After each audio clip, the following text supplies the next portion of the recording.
dengan judul sepanjang pekan ini cara yang menyenangkan untuk terlibat. Ayat hafalannya atau ayat temanya Matius pasal 9 ayat 37 dan ayat 38. Maka katanya kepada murid-muridnya, tuaian memang banyak tetapi pekerja sedikit. Karena itu mintalah kepada Tuhan yang mempunyai tuaian supaya ia mengirimkan pekerja-pekerja untuk tuaian itu. Dan pada hari Minggu judulnya adalah kelompok kecil ide Allah yang pertama. Sepanjang pekan ini kita akan mengikuti pelajaran yang sangat berguna dan sangat bermanfaat bagi kita sehubungan dengan kita menjangkau orang-orang yang rindu untuk diperkenalkan dengan Tuhan atau orang-orang yang rindu untuk lebih akrab dengan Tuhan. Saya percaya saudara-saudara yang bergabung dengan kegiatan ini malam hari ini, program ini, saudara-saudara sebenarnya sudah dipersiapkan oleh Tuhan untuk bergabung bersama dengan kami. Oleh karena itu saya mengingatkan kita, mari kita perlu sensitif sebagaimana sensitif rohani itu harus dibangun. Pelajaran ke-10 ini menceritakan tentang cara yang menyenangkan untuk terlibat. Bagaimana sebenarnya kalau kita mau melakukan satu pekerjaan, kita harus senang, kita harus nyaman, kita harus menyenangkan, kita ada kebahagiaan di sana, bukan karena keterpaksaan.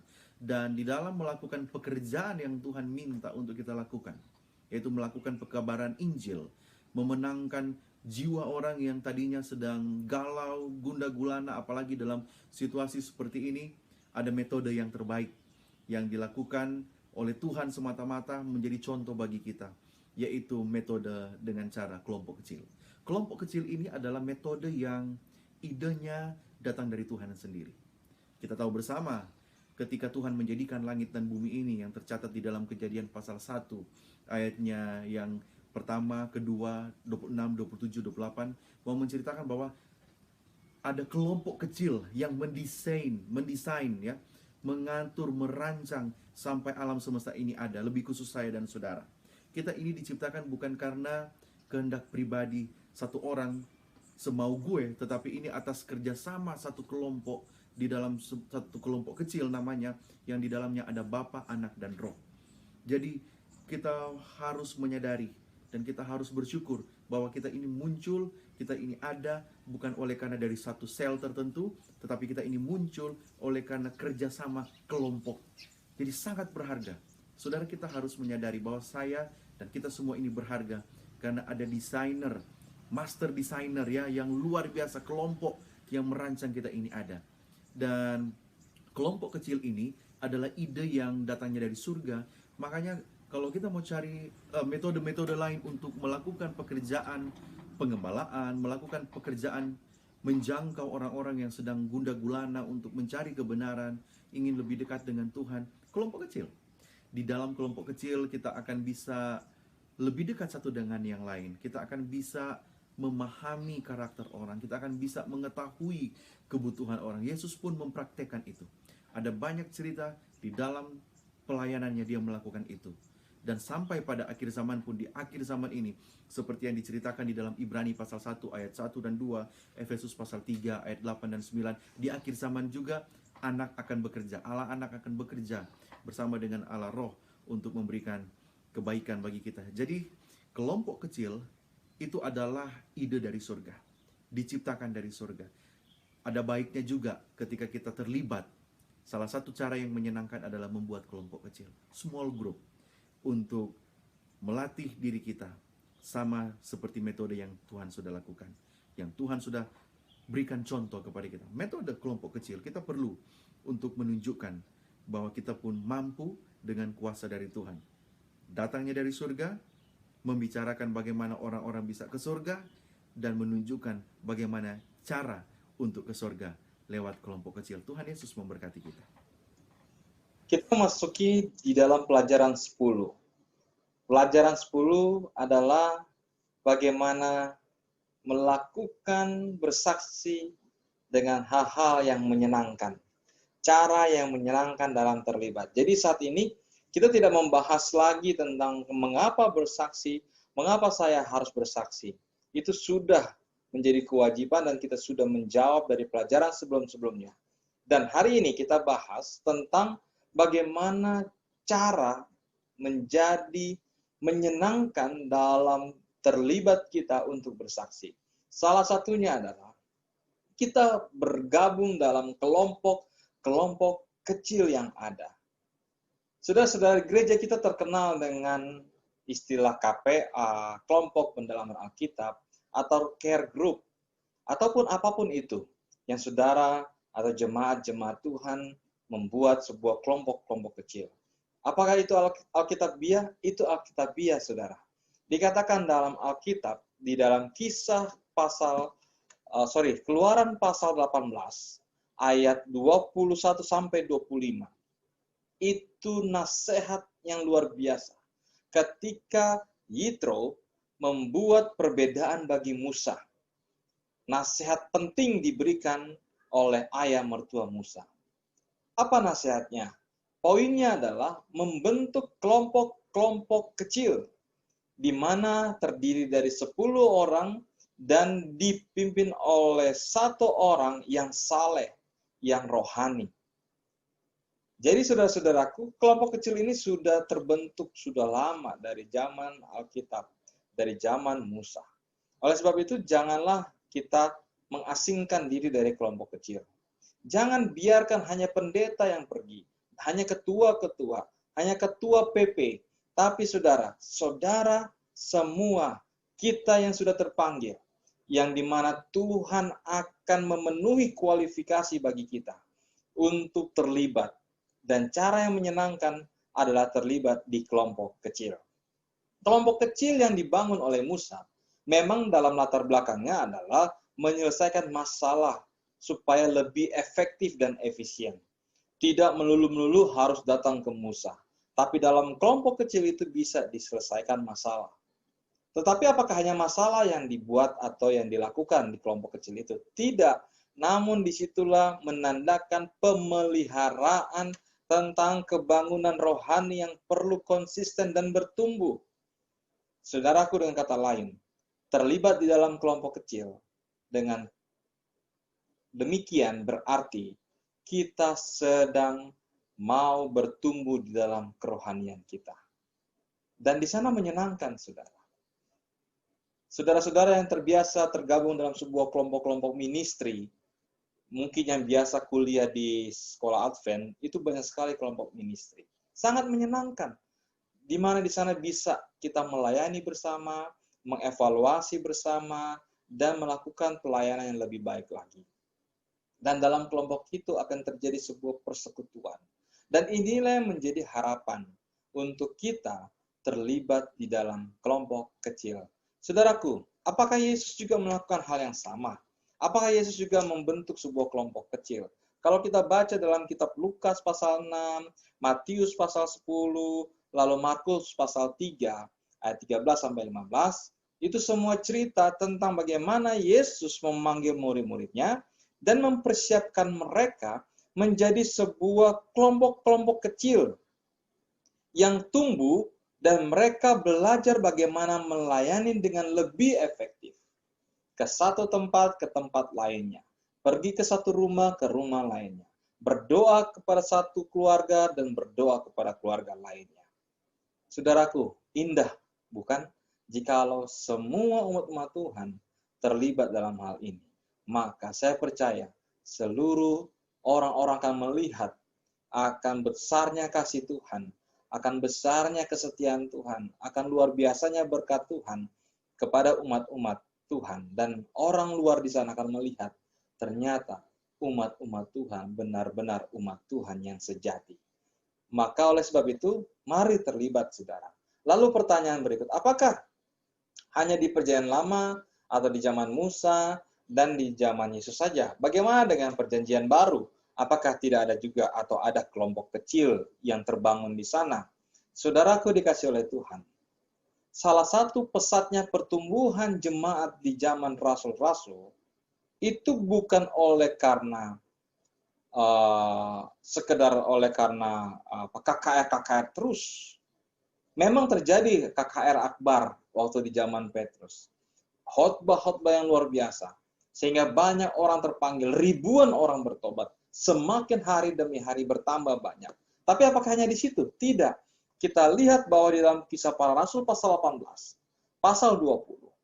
Itu menceritakan bagaimana beberapa orang-orang bekerja dengan Paulus, dan di sana mereka membangun sebuah persekutuan, jangkauan keluar untuk mereka bersama-sama melayani, menjadi saksi.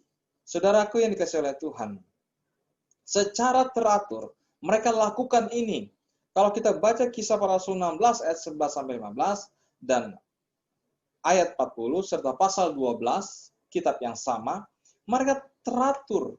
Maka dengan kata lain, konsep kelompok kecil ini sudah terbentuk dari mulanya. Karena Tuhan ingin setiap individu terlibat. Tidak hanya sebuah kelompok atau tidak hanya sebuah orang-orang tertentu yang terlibat, tetapi semua orang terlibat dan dibuatlah sebuah wadah sarana, yaitu sebuah grup, kelompok. Dan ini diperlukan untuk saling membangun di saat yang sama saling membangun, di saat itu juga mereka bersinar keluar dengan cara melayani orang luar, melayani umat-umat Tuhan, melayani siapapun yang menjadi tujuan kabar baik yang mau dibagikan. Tapi di dalam perjanjian baru ada poin penting, yaitu dilakukan secara teratur. Dengan kata lain, tidak cukup saudara hanya datang di hari Sabat gereja. Tidak cukup saudara hanya datang di Rabu malam. Tidak cukup saudara hanya datang di Vesper. Tapi mari kita terlibat, kalau perlu pun, membentuk kelompok di tempat komunitas kita di mana kita berada. Disitulah saudara sedang terlibat. Dan itu menyenangkan saudara. Menyenangkan sekali. Karena berkatnya luar biasa. Di saat kita terlibat dalam pekerjaan Tuhan, janji berkat Tuhan akan pasti menjadi bagian kita. Dan kita sedang menjaga keselamatan itu menjadi bagian kita di saat kita membagikan kabar keselamatan itu kepada setiap orang. Kiranya pelajaran ini, khususnya tema atau tentang kelompok kecil ini, bisa kita pahami. Tidak hanya dipahami, mari kita terlibat di kelompok-kelompok yang sudah ada, atau kita buat kelompok. Maukah saudara buat kelompok? Saya challenge saudara, saya tantang saudara-saudara. Karena kita ingin terlibat, Tuhan segera datang. Mari libatkan diri di dalam kelompok-kelompok yang sudah ada maupun yang akan kita buat. Tuhan pasti memberkati.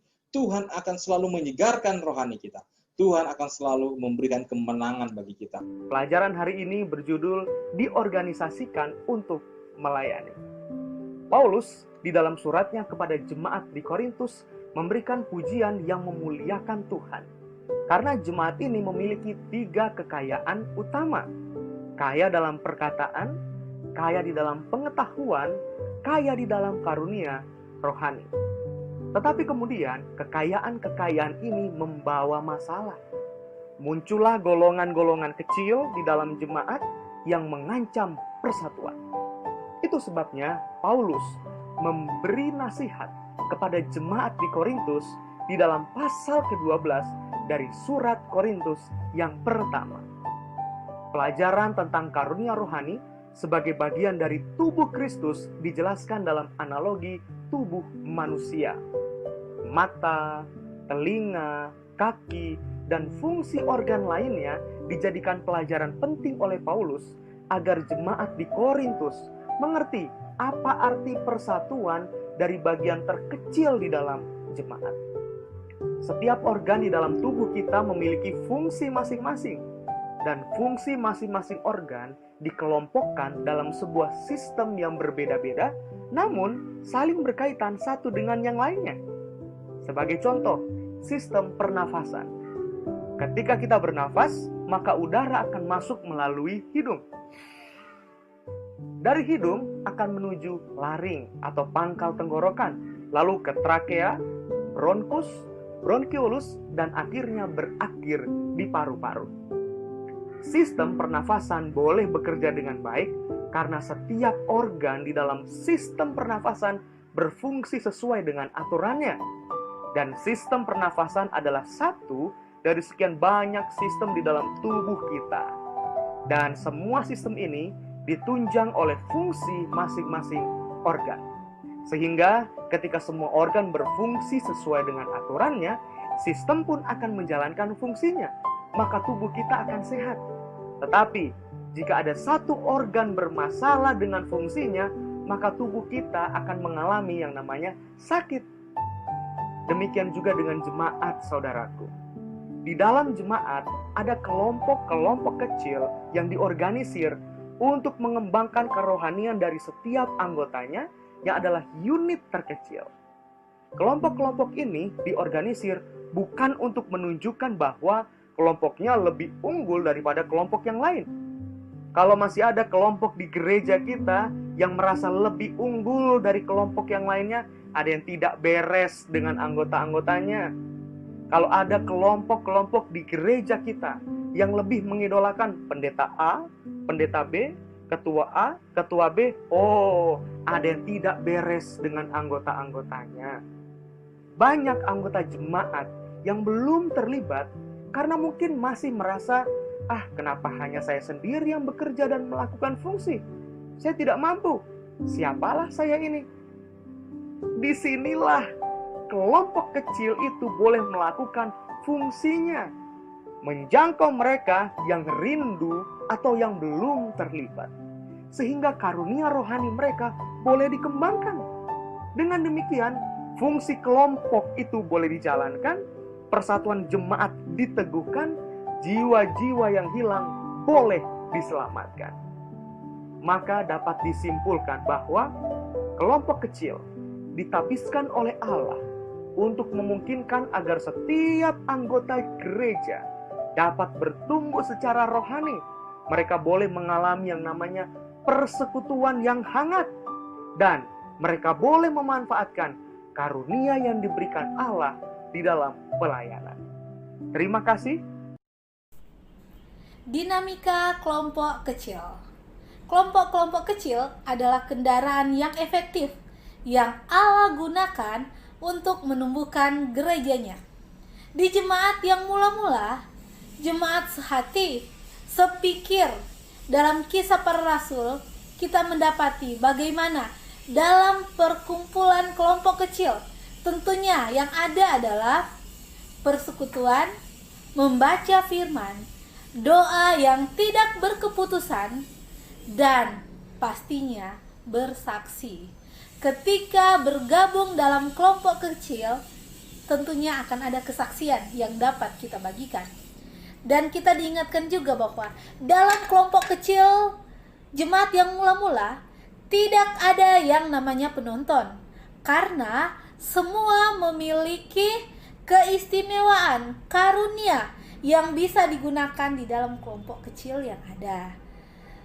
Sebagaimana kita tahu bersama bahwa setiap orang memiliki masalah pergumulan hidup masing-masing, dan melalui kehadiran dari kelompok-kelompok kecil yang ada, disitulah sharing, bisa berbagi masalah, yang lain bisa menguatkan, memberikan semangat dorongan, sehingga yang lemah iman bisa dikuatkan, yang jauh daripada Tuhan lebih dekat. Dengan berdoa sungguh-sungguh, kuasa Roh Kudus akan nyata.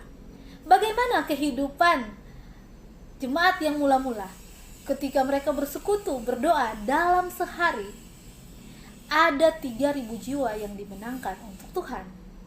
Zaman sekarang, zaman kita sekarang ini juga, kuasa Tuhan terus bekerja dan senantiasa memberkati dan mengurapi setiap orang yang berharga yang dipanggil untuk ikut terlibat dalam pekerjaan pelayanan yang istimewa dan suci.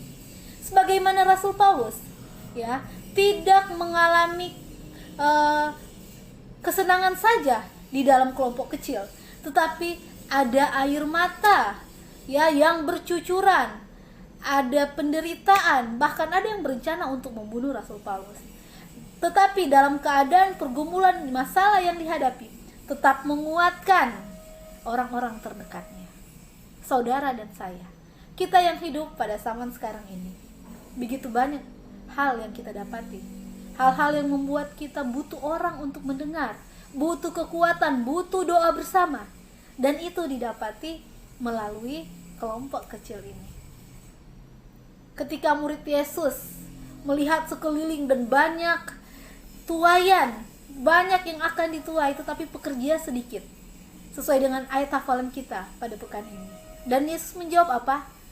Mintalah kepada yang mempunyai, berdoa. Kita kembali lagi bagaimana kuasa doa. Ya, doa bisa mengubah segala sesuatu. Dan ditekankan juga di kelompok kecil ini, tidak berfokus pada diri sendiri, kepentingan diri, tidak berfokus ke dalam, tetapi bagaimana menjangkau keluar orang-orang di sekitar yang rindu untuk dijangkau dalam pekerjaan kelompok kecil.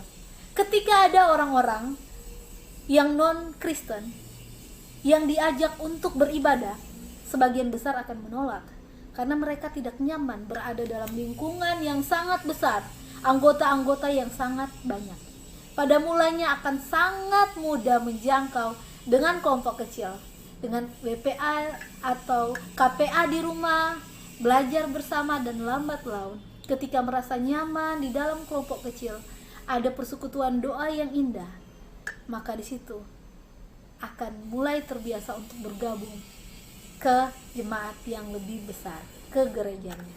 Dan Rasul Paulus juga mengingatkan bagaimana harus berhati-hati, harus waspada terhadap ajaran-ajaran dan guru-guru palsu.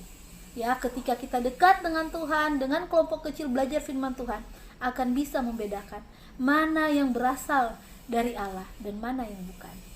Untuk itu tidak ditekankan hanya dari segi kuantitas atau jumlah yang banyak yang dimenangkan. Terlebih daripada itu adalah kualitas jiwa yang dimenangkan. Ya, karena adalah suatu sukacita yang indah apabila orang-orang di sekitar kita bisa melihat bagaimana Yesus hidup di dalam kehidupan kita dengan membagikan berkat bagi semuanya. Dan apabila aktif dalam kelompok kecil, otomatis ada yang bisa disaksikan untuk kepujian dan kemuliaan bagi nama Tuhan. Demikianlah dinamika kelompok kecil, dan Tuhan memberkati.